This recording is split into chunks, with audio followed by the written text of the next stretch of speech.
Yeah. So there's a part where you can do multiple prints. So on the tab system, go back to prepare and you can see your file again. You can click on this and duplicate it. You can just do Control C and then Control V to copy and paste it.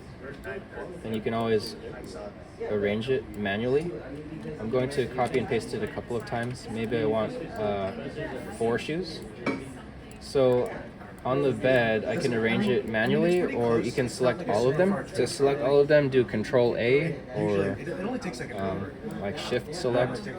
Then there's this option right here called Arrange All Objects. So click on that and click Arrange, and it'll auto arrange it for the best way to print it. You can also change the spacing if you like. I can make the spacing even smaller, but this is looks like this is the best spacing that you can do, especially since there's tree supports. So if I click on Slice Plate, you'll see it like spaced out so it doesn't conflict with each other. It looks like you can even have tighter spacing. And that's how you do multiple objects on one print bed.